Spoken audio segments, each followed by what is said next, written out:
It is time for another Read the Beats. I'm not even going to try and figure out what episode this is. But it is time for another Read the Beats. Let's get to it.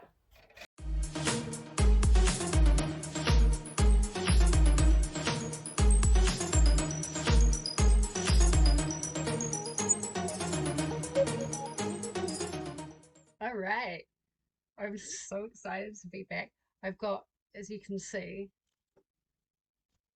a child with me. So we're going to see how long he lasts. But we're here for Read the Beats and we have the lovely Anna. Let's see what Anna has in store for us. Hello, Jessie. I'm very excited to finally be here doing this with you. Since I found out about Read the Beats, I've wanted to do it. And I can't wait to give you my songs. Okay, so as you see and must have already known, I'm a metalhead. The first song I'm giving you is Silence in the Snow by... No, I did not know you were a metalhead. This is going to be interesting. I hope that there are some lyrics that I can understand. But if not, I'm thinking a cover straight away being all white or like just slightly off white. I didn't know you were a metalhead. Okay. I have given you completely different songs. A trivium. The first time I listened to this song, I fell in love, and it makes me think so much of Vikings and their strength, and you know I'm part Viking, so I'm pretty much in love with these. I'm Just interrupting that, sorry, but that automatically gives me an idea for Vikings as well. Actually, I have one book that is coming to my mind straight away, and I'll have to kind of reach out to somebody to see if it actually fits. But I'm actually thinking of John Gwynne. Is it Malice? Is the first book in the series? So either The Shadow of the Gods or Malice, I think, would work for that. So that's immediately what I'm thinking.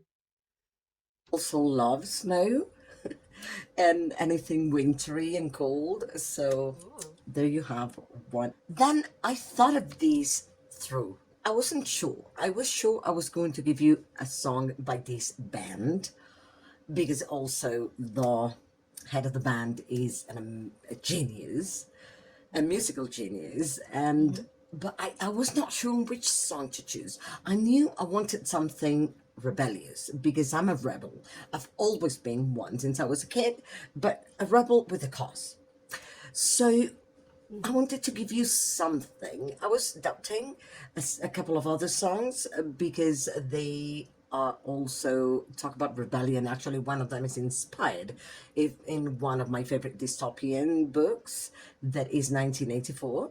But I went towards a very different one that is even more rebellious. The song is Psycho and the band is Muse. Psycho is a song that goes...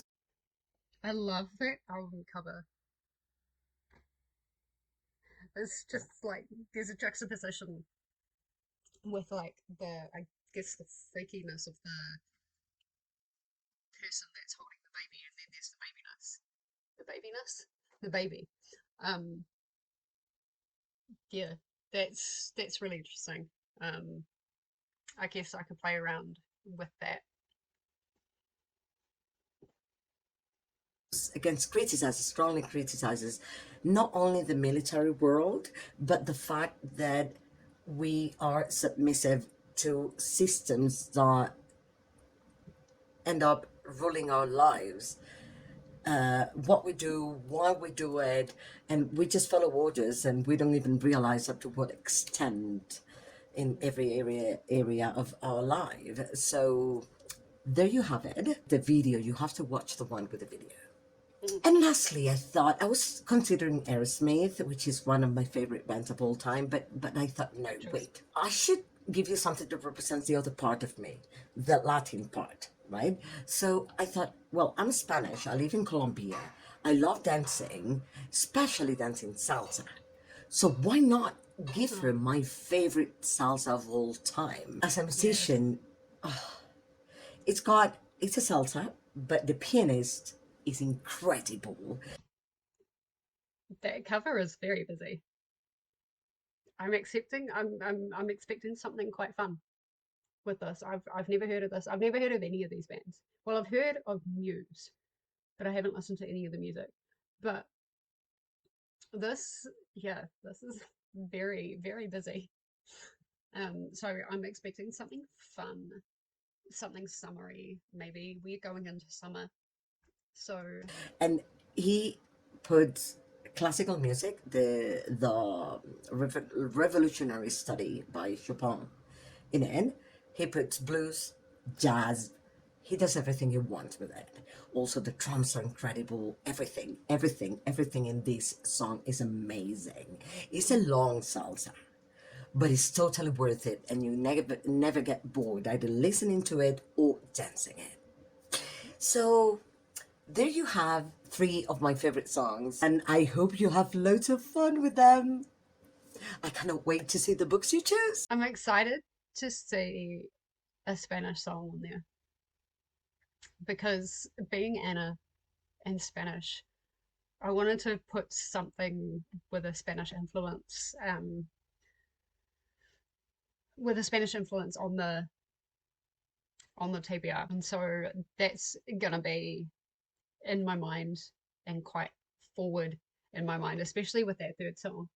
Um, so yeah, we'll see. I'll have to have a listen to them and come back to you because really the only ideas that are coming to my head are the cover art and what Anna has said.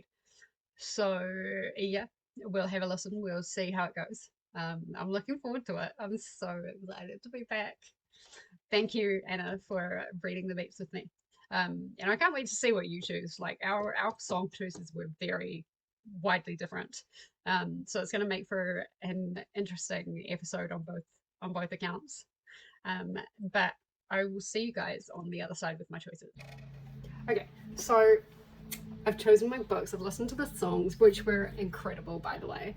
I loved the Trillium one, and I loved the Psycho is the name of it by Muse. That was incredible. I added that to my playlist. Let's start from the beginning. So we had Silence in the Snow by Trivium, and for that I wanted to go with something from John Gwynne because it's like epic fantasy and battles and stuff like that I've heard of, and I really wanted to get John Gwynne started and stuff like that, and I didn't really know where to start with. Malice, which I thought about starting with, and that I could access straight away, that was, I think, is actually more like Anglo-Saxon than it is Norse, and there is very much a Norse undertone to the music video, and even the music itself. There's like some kind of like Norse battle string theme that's running along with that, and so I've actually chosen Shadow of the Gods, which I'm very, very interested. I love the cover. I'll pop it up here. I'm so interested to get into it. Now I'm going into this fairly blind. I know it's about gods, and I think they're like dead, but there's like a place where they're not dead, or like they can come back to life or something like that. It's multi-POV, 3 characters following their own journey. Reminds me a little bit of the Fallen Gods series by Hannah someone. Reminds me a little bit of that, but I'm expecting it to be written a bit better. I'm expecting big battles, big fantasy, and that kind of thing, and I'm really excited to read it. Apparently it's quite vivid and cinematic. Yes, I am looking at notes. Now the second song that I was given was Psycho by Muse, and that was great. And there was really only one book that I could think of that I think would work perfectly. And in November I read a book called Unhinged Cain. Within that, so like this is a whole series. Within that was his brother Abel, and Abel was a total nutcase, and there is a book called Twisted Abel. So yes, that's what I'm going to be reading for Psycho, because Abel was way more of a psycho than even Kane was, and Kane was pretty unhinged and psycho as well. Very much looking forward to reading that. I'm expecting a good time. Unfortunately, at the moment, we don't have an audiobook that I'm aware of, but that's okay. The person who narrated Unhinged Kane, Teddy Hamilton, he was brilliant. He was absolutely brilliant, and that's what I think part of the reason why I want to continue the series was for that narration. Don't know much about the book. I know it's going to be like a dark romance, but I think it's going to focus more on like the thrillerish psychological aspect, like Unhinged Kane did. And they're written by 2 different authors, which is really interesting. So it'll be good to kind of see how Abel's tone and vibe is brought into his own book, and whether the author kind of changes that a little bit. So we'll see. But Twisted Abel for Psycho was really the only book that I could choose. Now for the third song, Sonato Bestiale. I probably butchered that, I'm sorry, Anna. It took me a wee while to find a book for this one. I knew I probably wanted something translated. I wanted something either set in Spain or, you know, has that kind of Spanish Latin flair to it. I tried thinking of dance, because it kind of it's a song you just want to get up and dance to. So I was thinking maybe something with a plot centered around dance, and yeah, it took me a while, but I managed to find a book called When I Sing Mountains Dance by Irene Sola, and you'll see by the cover that it is quite busy, and the cover of the song is quite busy as well, so that works in that respect. But also there's mention of singing and dance as well in the title, and I'm not sure if the novel is going to have much like that, but I've heard the novel is quite poetic, it's quite lyrical, it's quite literary, and I think like it kind of features a whole bunch of different stories as like you start to get to know this community. So yeah, that's really all I know about that book. I'm really excited to start reading for Read the Beats this month for these songs, because we've got 3 very different songs, 3 very different books, and I'm really excited to read them all. So let's get started with John Gwynne, and I'm actually quite intimidated to read that, but that's fine. I'll see you in the first update. Okay, so here is the plan for today. As you can see, things have changed, and things are going to change even more. I'm gonna start listening to Shadow of the Gods as I kind of ferry stuff over. I'll talk to you more about what's happening a bit later, but I'm ferrying stuff over to the little house basically that we've got on the property, and so I'm going to do that. I'm going to start listening to Shadow of the Gods. I started listening to it on a drive, but I think because I had to concentrate so much I wasn't really getting anything, but I loved the voice of the narration. I think I just need to concentrate a little bit. Maybe I'll slow it down to like 1.25, because yeah, I really was kind of drawn into the narration style and the writing style and stuff like that, and I want to do this book justice, because this song, that was a fantastic song, and so yeah, I really want to do this justice.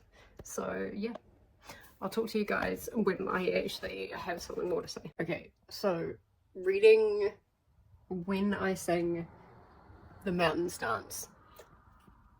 First off, this is an extremely hard book to read, not because of content, but because of how lyrical it is. It's beautifully written and things like that, and it's translated very well. There are actually a lot of quotes that I am highlighting. There is a reason I'm wearing sunglasses, and that's because my other glasses, while I was moving down here to the little house, the transition part of it melted or warped or something, and so they're in for repair. But anyway, I'm trying to read this. It's due at the library in like a week. I'm enjoying it. It's just very hard to read when there's a lot of things going on. How do we explain it at the moment? It's very bitsy.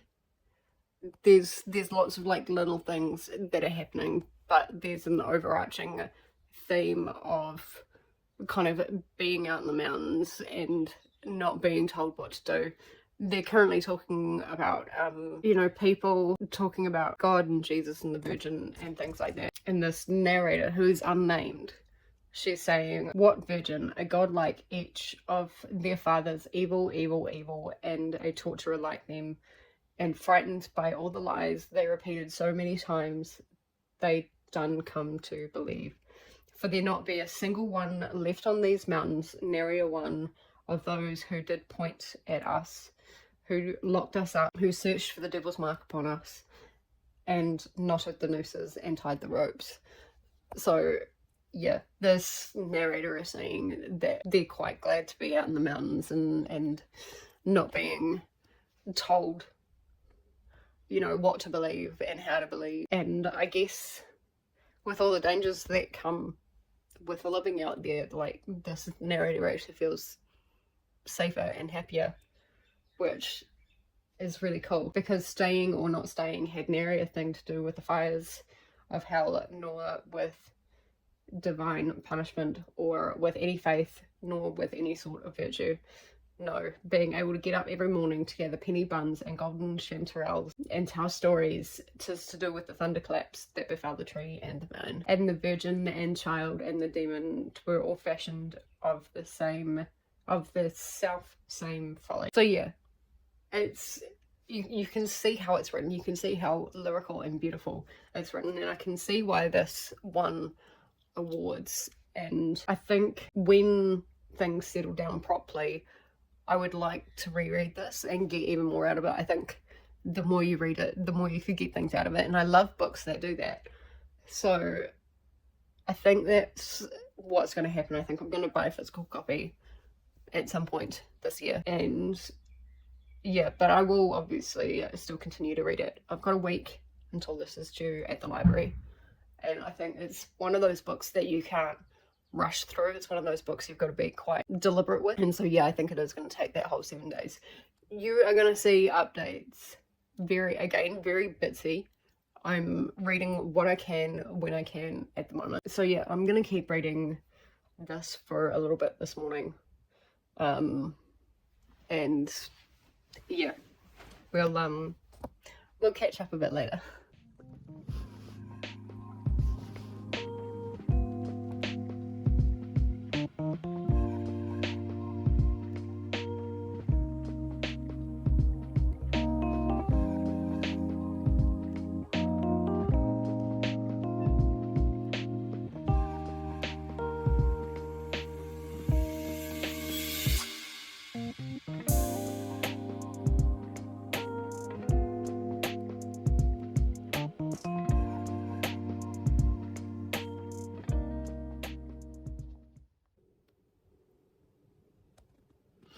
We have a guest.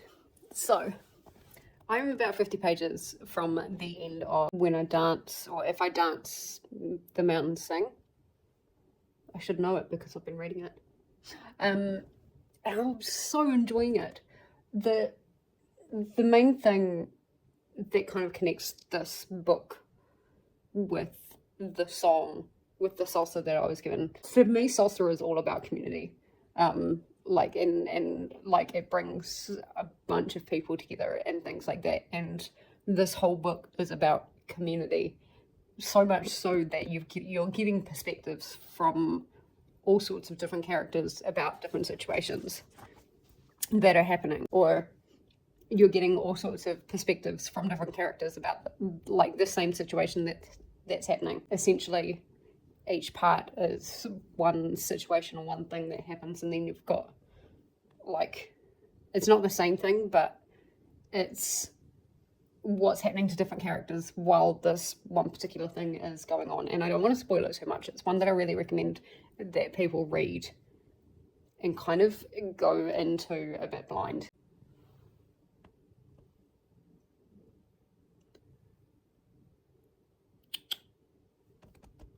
You want to say hi to the camera? He has been so snuggly since being down in this little house. Oh, now you say kind of have to say hi to the camera. No? Okay.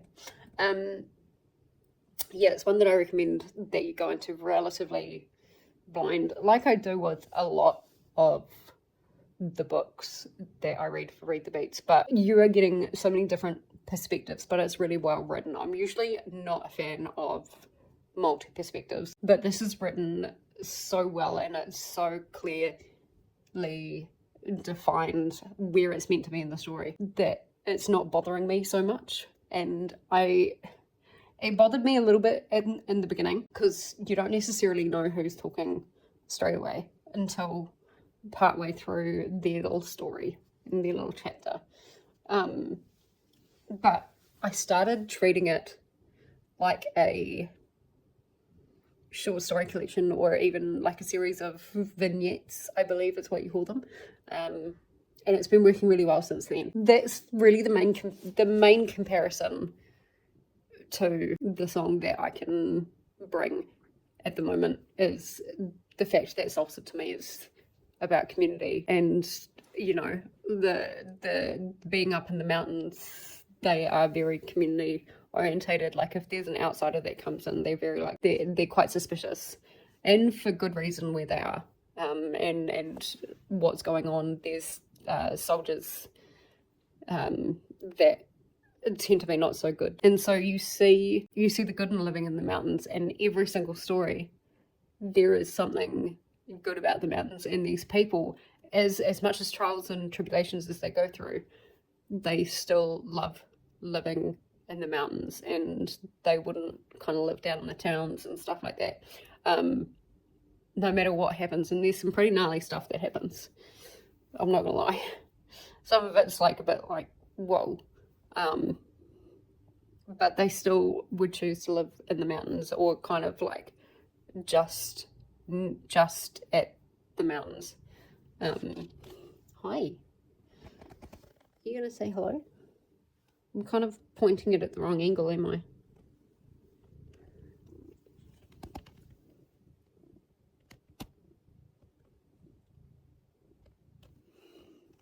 He's not playing ball today. There is kind of a big juxtaposition that I'm noticing. Salsa is quite happy. Like with a lot of the salsa that I've heard, and definitely the salsa that featured, it's quite happy. And the book in itself, while there is like a lot of love for the mountains and stuff like that, there's a lot of things going on that are quite hard, and the book doesn't shy away from that, which I really like. And so there is a big juxtaposition where you've got the happiness of the song, and you know, the toughness and the roughness of living in the mountains, and the amount of trials and tribulations that can come from that, and how hard it can be. Yeah, really enjoying it. Not a 5-star, but definitely a 4 or 4.5. Part 3, I've just finished part 4, I believe, or at least the beginning of part 3. That was my favorite story, because it was set out really different, and it was really cool. That story in itself was 5 stars. Really interested to finish this. I need to finish it by tonight. 50 pages. It should be an hour and a half, something like that. So yeah, I will probably have a chat to you tomorrow about it, and we will get on with one of the other books. As I said, this is coming completely out of sync with the books. It's just going to be what I read when I read it. I'll see you then. Alright, so I am on chapter 10 of Twisted Able, 103 pages, and it's going really good. It's 280 pages or something like that, so it's not a particularly long book, but it's going really well. I'm really glad that I picked this. It's really funny. I don't know what that says about me, but it's really funny, and can you say charisma? I don't know, but the personality, I guess, of Abel is definitely coming through in the writing, so I'm not actually needing the audiobook, which is really good. The juxtaposition between Abel and his psychotic nature, and Aspen with her very kind of flowery virgin, you know, that kind of nature, is quite interesting so far. They haven't, like, they've met, but they haven't actually started you know, meeting. Well, he did some stuff. I don't want to spoil it, and I also don't want to get flagged. If you don't like dark, then this is not a book for you. But if you do like dark, you're really going to enjoy this. It's really funny. Again, I don't know what that says about me. Just the way that it's written and the way that the character is written. And he is a psycho, which fits in really well with the song. And I think it'll be really interesting when they do kind of start developing a relationship. I have a feeling that he's kind of going to save her from something in his own special way, because she started a relationship with this dude, and this dude is a bit like, come on, can we have sex now? And she's like, no. I was going to update you a little bit earlier, but then I kept reading, and when I was about to turn my camera on 5 minutes ago, I read the next chapter and something happened, something got introduced. And I like that in a series, like it's still the same kind of thing, that things are being introduced, and it's something that I was surprised and I wasn't surprised at the same time. Yeah, I'm being vague. I know that. I'm sorry. But it's good. I'm really enjoying it. Makes for a good change of pace from when I sang Mountains Dance, because that was quite heavy, and I think I'll figure out how to talk to you about that a little bit later. I still need to process that, because that was quite...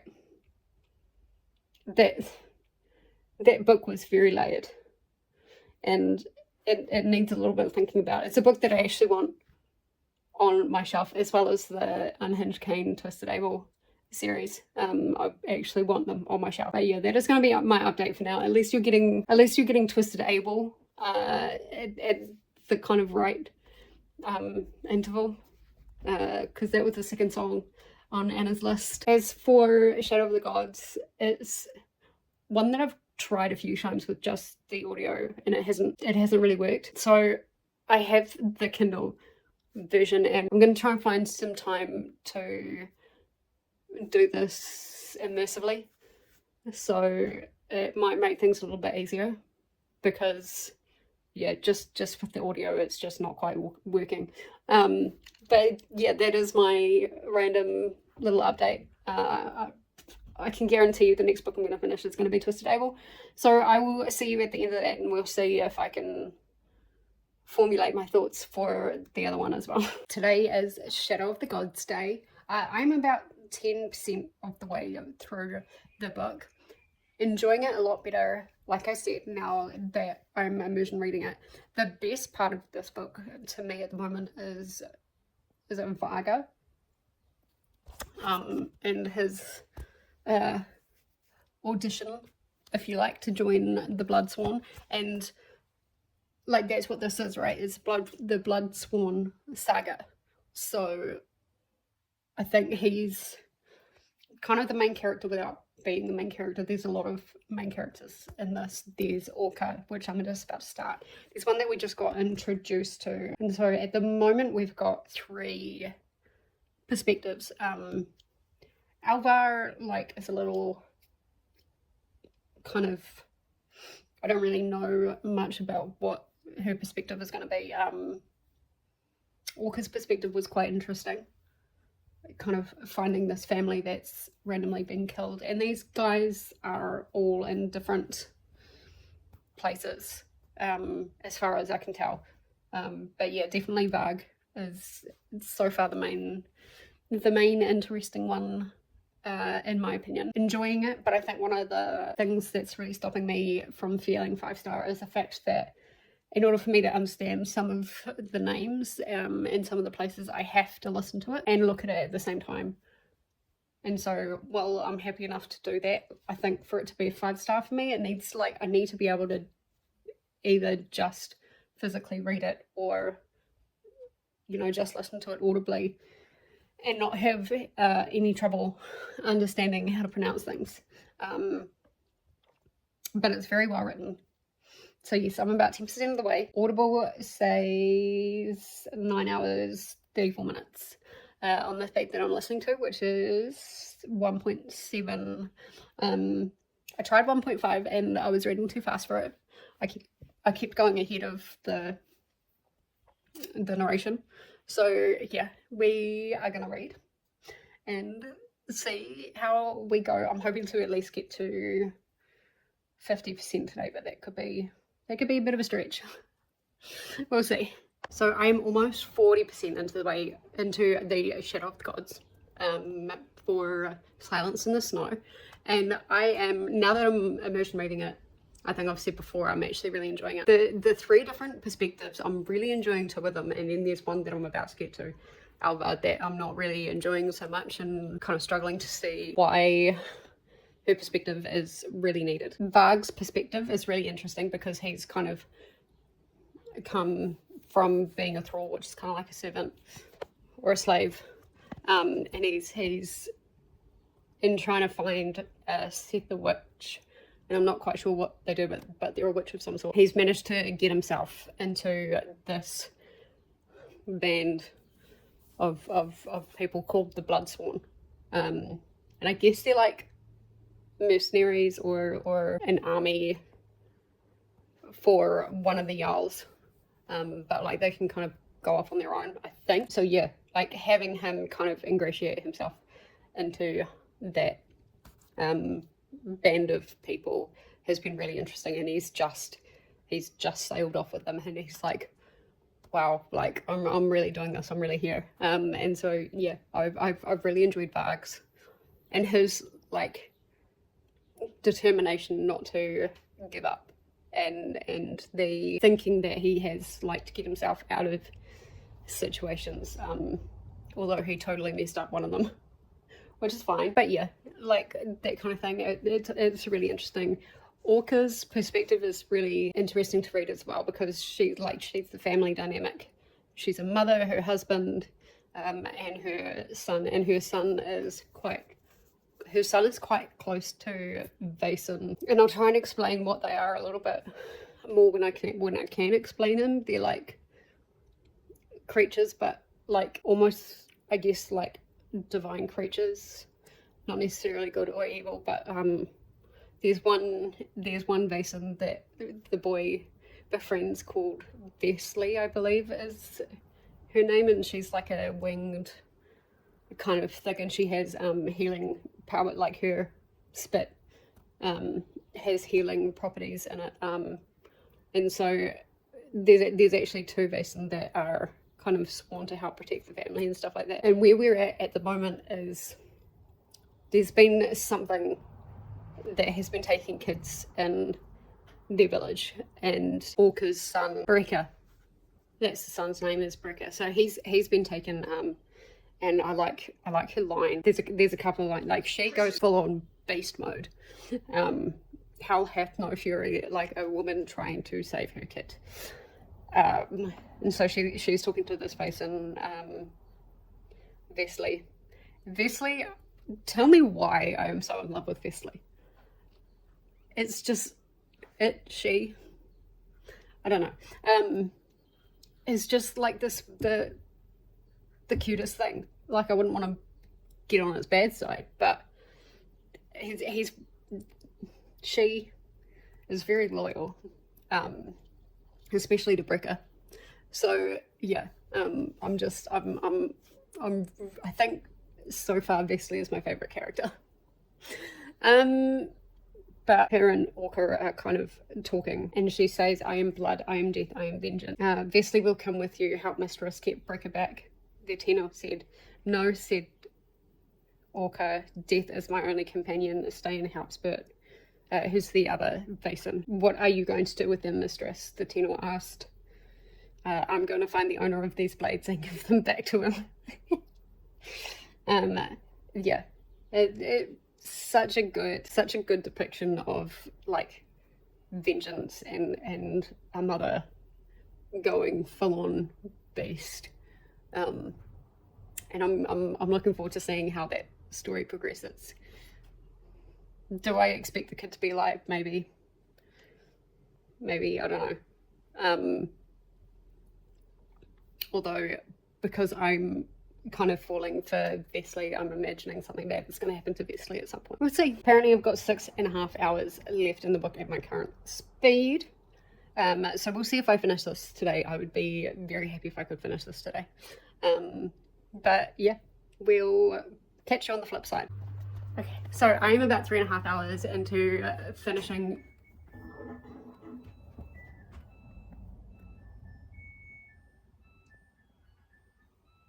The washing's just finished.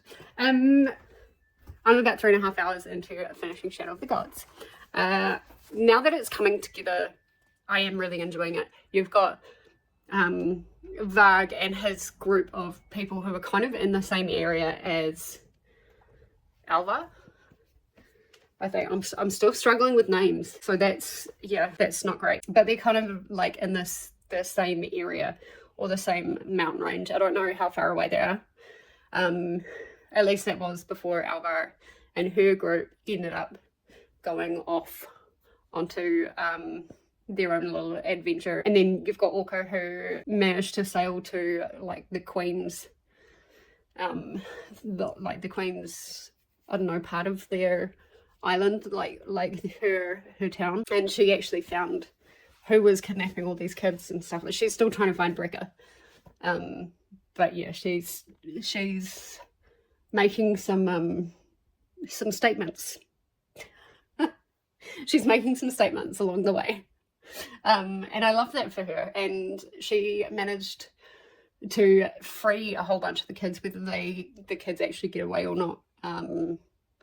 As another story, but yeah, she's confronted the guy. We still don't know why they were taken, but like they're essentially being trafficked to someone for some reason.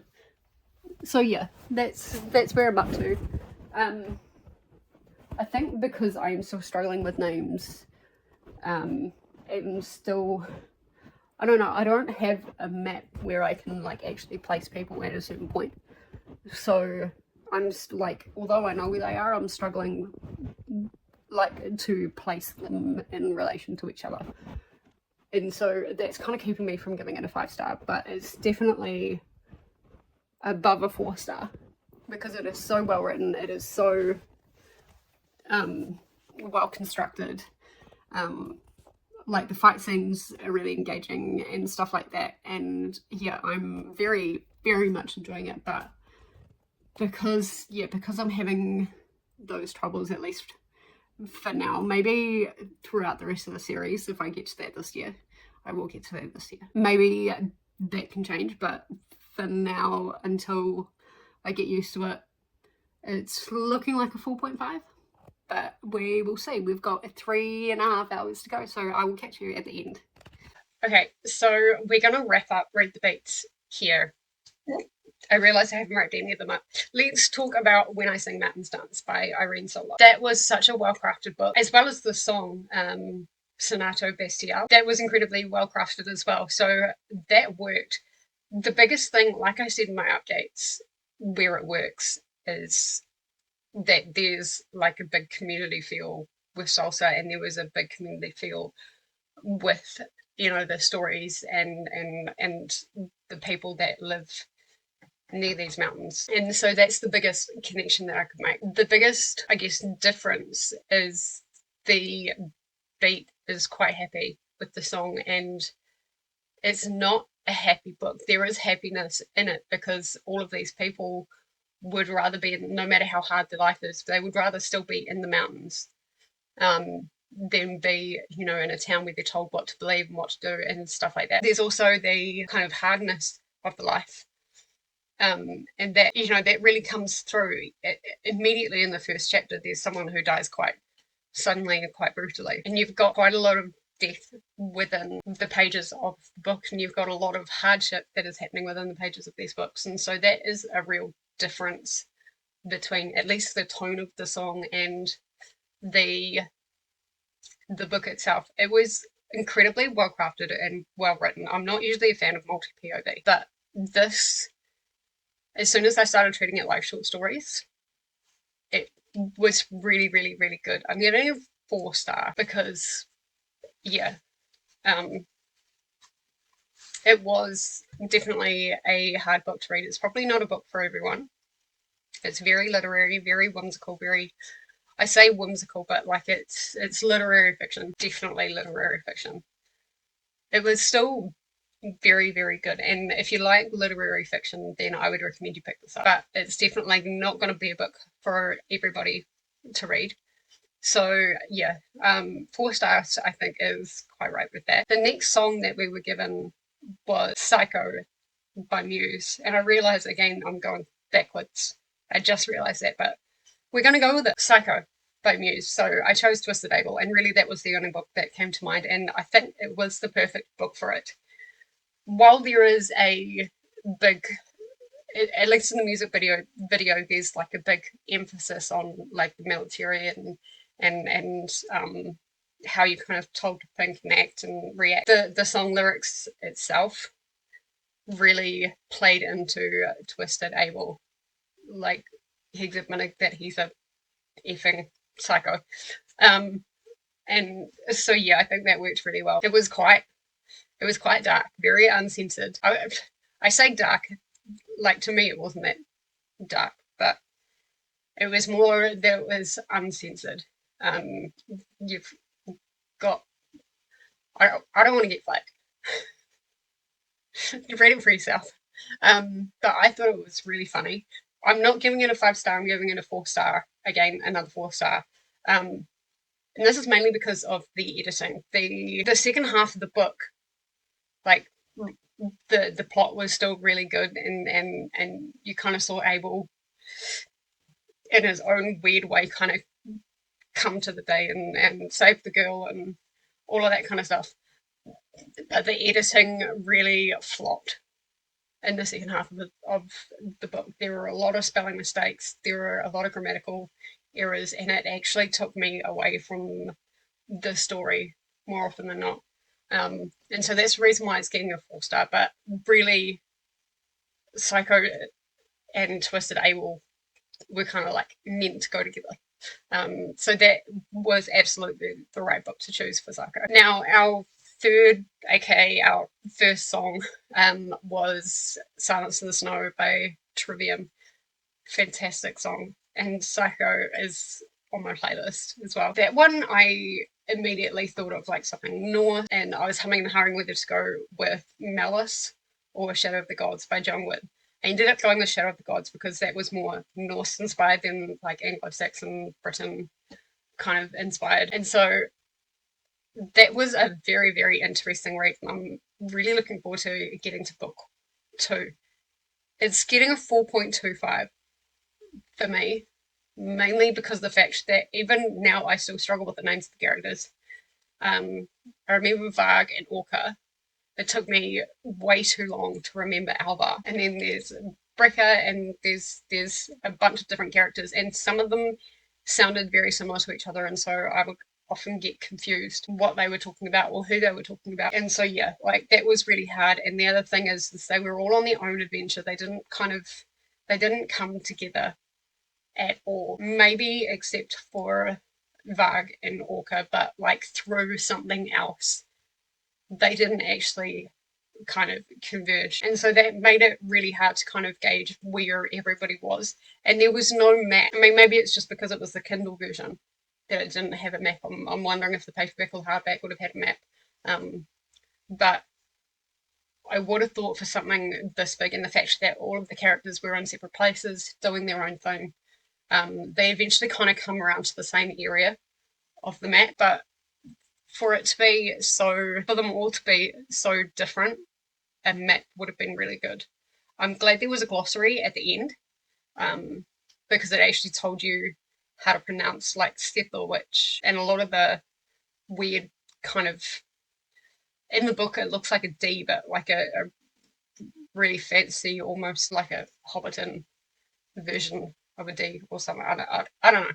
It wasn't a D, but it looked like it. I think that glossary would have been better to be at the beginning, because if you're reading that whole book and you don't have the audiobook, it would have been easier for readers to have that pronunciation guide at the beginning. Maybe have the glossary or some of the other terms and what they mean at the end, or explain it in the book. what some of these terms were. But overall, it was written really, really, really well. And for a multi perspective, who are all in very different places doing different things, I still really enjoyed it. And I definitely still want to move on to the second book. I'm still kind of let down by Alva and Alva's perspective, and I feel like Alva really should have a bigger impact on the story. Maybe in the sequels, she'll have a bigger impact on the story. Um, but yeah, um, definitely still a fan of Varg. Definitely still a fan of Vesley and Spurt. And they literally came to save the day with Orca. It was really funny. It was so cute because Orca was kind of in a situation where she was captured, and then all of a sudden there's like Spurt who's kind of having a blast eating all of these people, and there's Vesley on Spurt's back. That's really cute, and I really do believe that something bad is going to happen to them because I really really like them.